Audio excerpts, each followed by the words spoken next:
Animal Crossing is a life sim, a life simulation game, and probably one of the most accurate ones to this day. From getting a job to paying the mortgage, and a real life clock and calendar loom over your waking hours as your in-game time. The character will eat and sleep when you decide, and live with the rhythm of the seasons, whether you're the mayor of an island or just a peasant in the forest. Developed and published by Nintendo and created by Katsuya Eguchi and Hisashi Nogami.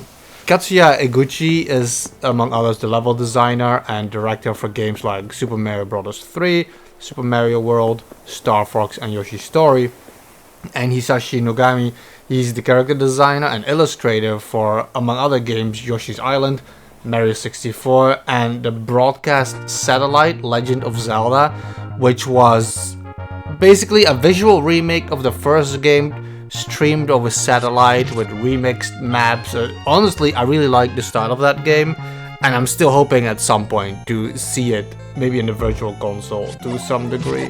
Animal Crossing released on the Nintendo 64 in Japan in 2001. You play as the slave of Tom Nook, toiling away through the hardships of real life. Actually, Tom Nook has a zero interest policy, where to pay me whenever you want attitude, so lay off the hate for this man. Katsuya Eguchi, he came up with the idea of Animal Crossing after he moved to Kyoto. Let me just quote directly. Quote, "I wanted to recreate the feeling of being alone in a new town, away from friends and family," end quote. While at the same time saying, quote, "When I moved there, I left my family and friends behind. In doing so, I realized that being close to them, being able to spend time with them, talk to them, play with them, was such a great important thing. I wanted for a long time if there would be a way to recreate that feeling." And that was the impetus behind the original Animal Crossing, end quote. And with that mindset, Animal Crossing was born. Animal Crossing was one of my favorite video game franchises.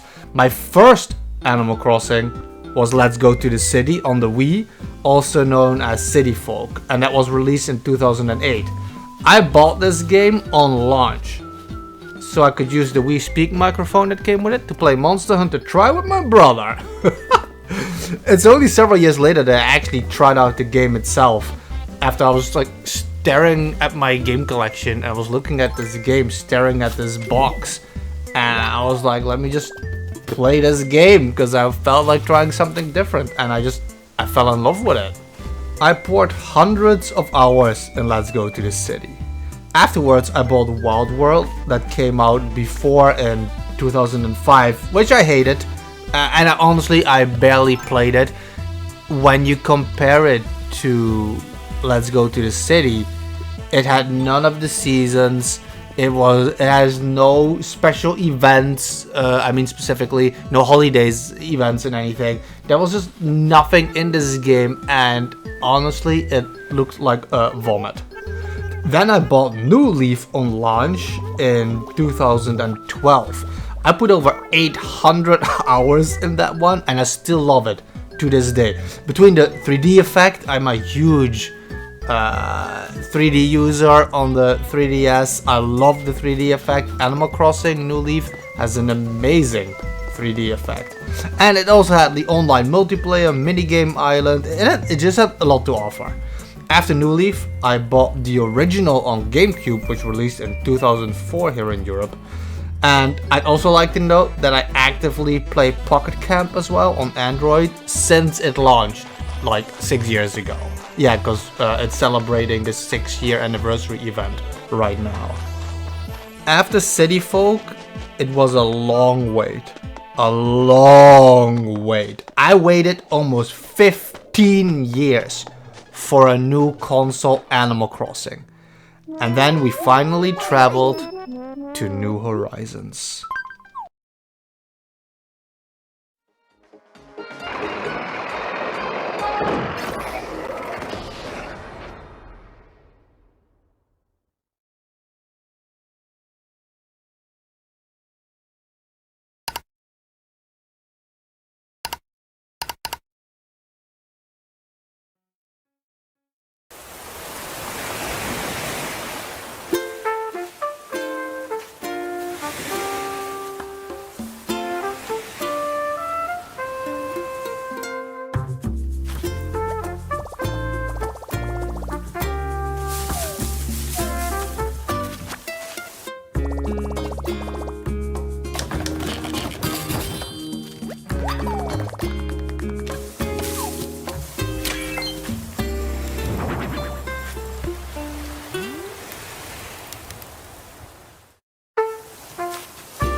Between the Switch's success and Animal Crossing's legacy, I predicted even before the original reveal teaser that Animal Crossing on Switch would break records. Everybody likes to say, this game is a system seller, that game is a system seller. Animal Crossing is one of the few true system sellers. And people doubted me on that, but none of those people ever even tried any of these games. The legacy Animal Crossing has, the fan base, the websites, it is absolutely insane. And New Leaf itself already was huge. I was there early enough to have played every single game and poured almost 3,000 hours into this franchise collectively. My New Horizons playtime right now stands at about 1,950 hours. So you add to that the 800 hours for New Leaf, not even taking into account my original game, Let's Go to the City. I never checked my playtime on that, but I wouldn't be surprised if it hits at least 500 as well. So yeah, 3,000 hours is even still being generous, I feel. I feel it's a lot higher than that. Many things that I've always wanted in Animal Crossing, New Horizons gave to me.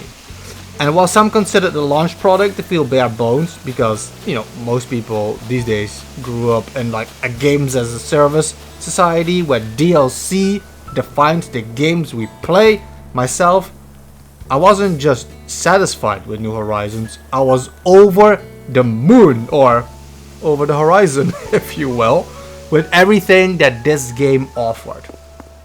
In this video, I'd like to talk about what I love about Animal Crossing, what New Horizons mean to me, and what I'm expecting from Animal Crossing in the future. If I could only select one thing that I love about Animal Crossing, it's walking around late at night, real time, witnessing the nightlife of my villagers. The calm music, soft breeze, small talk, it's just pure atmospheric relaxation. I like seeing my villagers out on a stroll, maybe having a late night snack. Others could be doing some late night fishing, or maybe they're already sound asleep, leaving a little note on the door saying, come back tomorrow bro, I'm sleeping. Maybe the Nook store is still open for some late night purchases, or a stranger could have washed ashore, a ghost floating around somewhere, a late night museum stroll, perhaps a few books that only come out at night in the late hours, requiring hunting them down. That to me is Animal Crossing. That is what I love most in its purest form. Just walking in my town, in my village, on my island, in the forest late at night. Besides that, I obviously love the customization. I love customizing my own house, making it just the way I like it, so that after my stroll I can come back home, relax, enjoy a moment of home decoration. I actually find that element very soothing. I like the way it works in Animal Crossing. The mechanics are very simple, putting everything just how I like it. It is something I also feel that New Horizons improved upon when it comes to the sidling they added and the spaces you can place the furniture, to putting everything just how I like it, in case I want to rub my latest acquisitions in my friends' faces when they come over to visit. New Horizons at launch made all that customization so much better. Now you could decide exactly where you wanted your villagers to live, without their houses popping up at random, destroying your infrastructures or parks, or even better, never again would you boot up your game, open your mailbox, and read that heartbreaking letter from your favorite villager that they moved out, and apparently now they resent you because you didn't care enough about them to be there in the first place to send them off for their new big adventure. People don't understand how massive those two changes alone already were. Deciding where your villagers could live and having them not leave when you don't play the game for a week.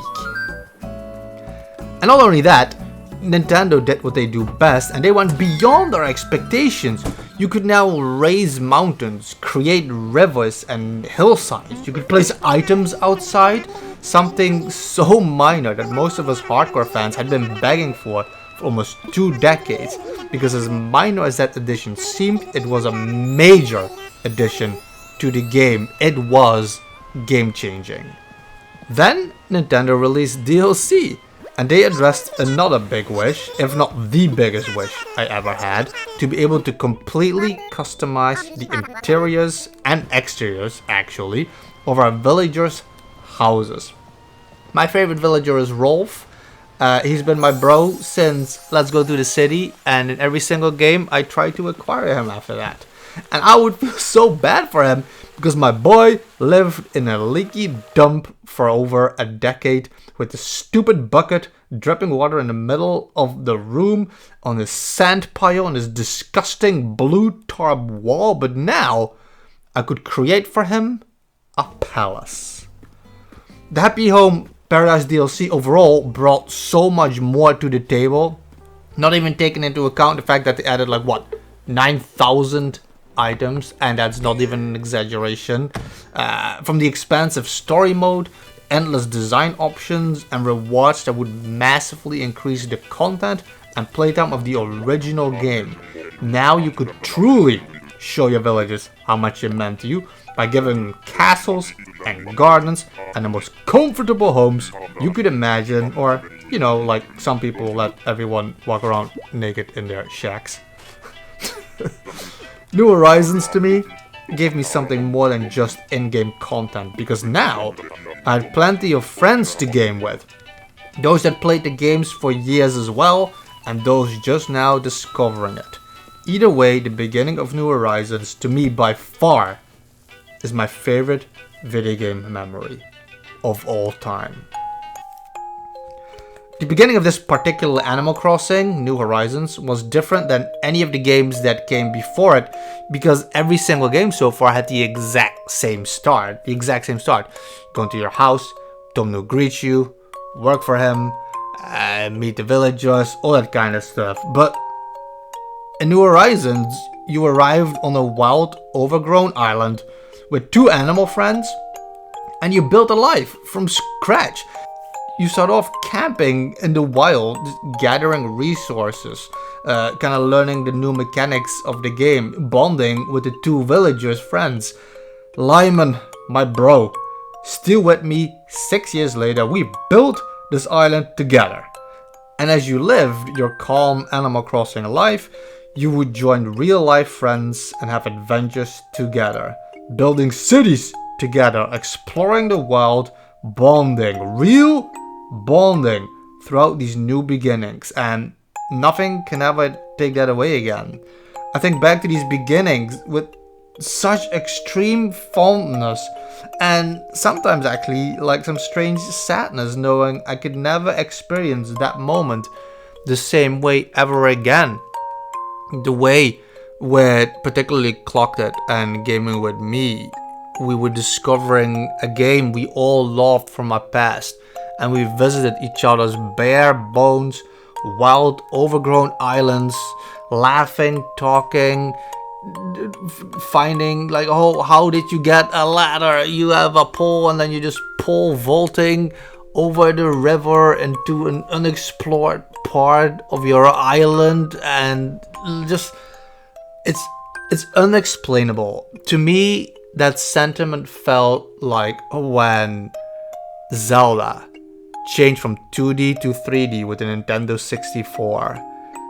It is a feeling nobody can ever understand unless you were there at that moment. And I will cherish that memory just forever. And make no mistake, Animal Crossing New Horizons is serious business.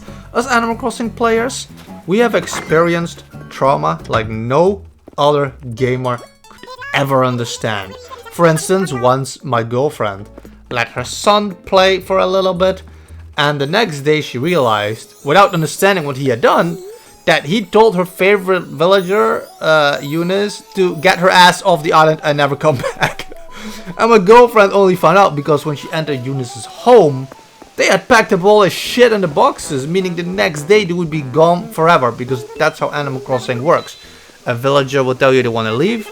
If you agree, then the next day they're in boxes, and the day after that, they're gone. Empty plot, you will never find them again. So we spent the entire evening, moving someone out of my island that I already wanted gone anyway, so I could give shelter to her villager temporarily, so we can then switch them back, cycle them back to her island, so she wouldn't lose the memories with that villager. And she didn't. Eunice still remembered her, and now she always remembers me sometimes. Like, the memories of these villagers matter. Eunice remembers these events. She remembers she was on my island. She remembers she belongs on my girlfriend's island. And you can't explain these things to somebody who doesn't play Animal Crossing. That was just a crazy event. Another time, also with my girlfriend, one of her villagers had to go. She didn't want to remove her, but Aurora was a penguin, and Rold was already there, and he is also a penguin.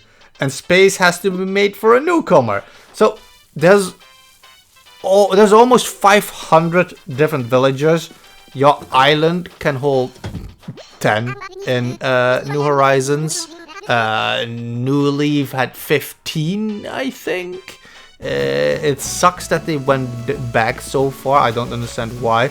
And I want to say the original had 20. It is a massive difference. I think New Horizons has the lowest amount of villages you can have in the franchise. Either way, the 500 villages are divided into 35 different species. Not taking into account rare ones, you for example have a dragon, which is a skin for an alligator. You have a phoenix, which is a skin for a bird. But these are, in my opinion, separate species, like it counts. But in general, you have 35 different species, and there are 8 different personalities. And the 8 personalities are divided between 4 personalities for the girls and 4 other personalities for the boys. So it's just more fun when you keep the variety of the species and personalities up. Fortunately, I always loved Aurora, and I never had her yet in any of the other games. So I adopted her, and I gave her a wonderful home, and she made wonderful friends on my island, and to this day she talks about my girlfriend. That's like 6 years later, 5 years later, I think, since I got her. And my girlfriend is of course relieved that her Aurora found such a good home. This is real love. This is real life shit. Animal Crossing goes hard, okay? And I just wish, because you can't just explain this to somebody. The way you start caring for these villages, the way these things just matter. It is not like saying, oh, I played a video game like Mass Effect or GTA or Mario and one of my characters passed away. It is not the same. You will never understand if you do not play Animal Crossing. Another story is how many years ago in New Leaf I had a villager, Alfonso. He was a lazy alligator and I hated him. And I just swatted him with nets and I put pitfalls down. I literally bullied him out of my village. I was so mean to him, man. I was so mean. And this like legit traumatized me. And I felt guilty ever since that day, like, years ago. It is so dumb. By luck, my girlfriend actually got Alfonso a New Horizon, so I feel I was able to repent a little bit for my sins. I'm telling you, Animal Crossing goes hard. And that's what Animal Crossing just does to you. You bond with your villagers. Stories get created. Memories. Life-changing events happen, and you will always remember those, and they will affect you deeply. So, what would I like to see for the future of this franchise? I hope they keep all the features from New Horizons, from the way it works to move villages in and out, to terrain and house customization. I don't think the franchise should ever go without these things again. The customizing your house on the inside and the outside, and for the villagers, and molding the terrain to your liking. Those few options alone already make this by far the best Animal Crossing to date. But there are 5 specific things I would want for a new game as well. 1. I want the online mini games for a New Leaf back. Just in general, the online connectivity, like Pocket Camp has, where you can help your friends out watering the flowers or getting into the quarry. This is like minor ways of helping each other, but I like it that the game does that, where even if you're not on somebody's island, you can help them out with specific little quests. But again, specifically the online mini games from New Leaf. New Leaf had an island, Captain would take you there, and other players could be on that island. I think it was up to 4 people, and then you would have a mini game. There were like between 5 and 10 different mini games, from hide and seek to finding objects in houses to whack the mole. There were just a ton of fishing contests and stuff. There were like a bunch of mini games that you would play online with friends or strangers, and honestly, I want that back. Speaking of Pocket Camp, number 2, Pocket Camp items. So Pocket Camp uses fortune cookies. The fortune cookies represent series of furnitures, and they're borderline making a fortune cookie per villager. I think at this point there's about 150 different fortune cookies. That is 150 series of furnitures that do not exist in any other Animal Crossing yet to date.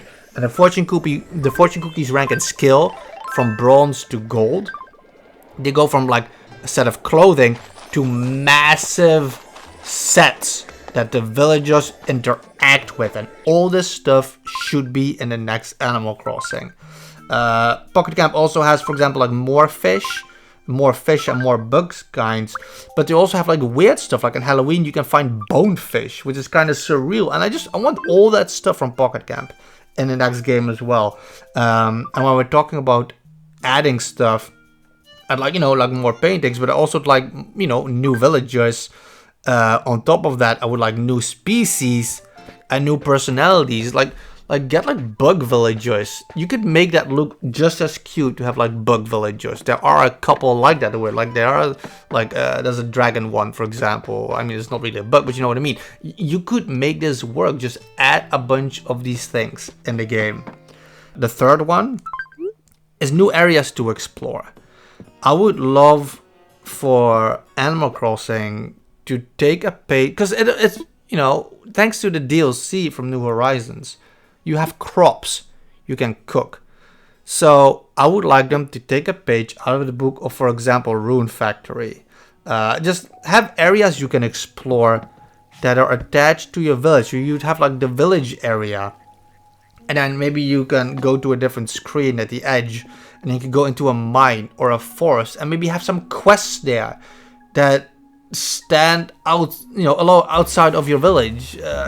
That maybe your villagers can be included, and I wouldn't mind an evolution of the world this way, to just have the Animal Crossing universe expand outside of the village. Number 4, this one might be a bit controversial, but I would love a full 3D perspective. So the DLC added another thing where when you use your camera in New Horizons, you can click the minus button, you go in a first person perspective. But this is always a straight view. You can't turn around. It's because of how Animal Crossing is designed. Things have no back in Animal Crossing. The houses have no back. And I wouldn't mind a 3D world, because they dabbled in it with the first person perspective, and just walking around in full 3D. I think that is a massive change. Some video game franchises go over these massive changes, and I think Animal Crossing could benefit from that. It could really help with the immersion, I feel. And I don't know, like if they don't add it, I wouldn't be disappointed. But I do feel that this is something I would love to see eventually from Animal Crossing. To be able to just walk around in full 3D. With the camera turning around, like you're more in the village than over it. The fifth one, my fifth thing that I would like to see might be a bit strange. I would like to have temperatures affect your character. Like Breath of the Wild and Tears of the Kingdom, for example, do. Maybe in the summer you walk slower if you overdress, you know, like you gotta put on a t-shirt. Maybe in the winter you can use a campfire to build up stamina.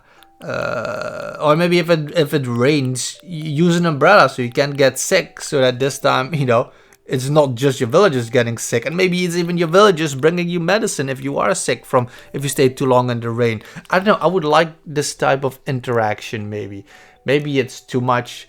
Maybe people might think that's annoying, but I don't know. I've you know, when I play the game, if it's summer, I try to dress light. If it's winter, I try to dress my character up warm, and this is just a psychological thing. It doesn't really matter, and I guess I would just like that to matter. So obviously there's more I would like to see, but these are the things that I often think about. I'd be curious to know what any of you would like to see in the future in Animal Crossing if you're a fan of this franchise.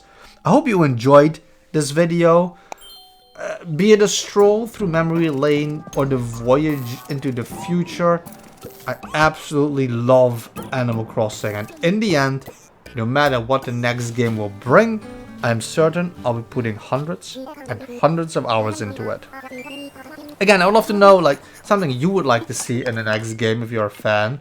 It can be as tame or wild as you can imagine. Let me know if it's something small or major. I love talking about the games that I love. Animal Crossing is one of my favorite franchises of all time. I love these games so much. I'm so excited for the next game, and I think we could see it in the first couple of years for the next system, because New Horizons just blew up, and I always said it would, and I highly doubt Nintendo is gonna ignore that success for the next console. So yeah, that's why I hope that they would kind of push it further.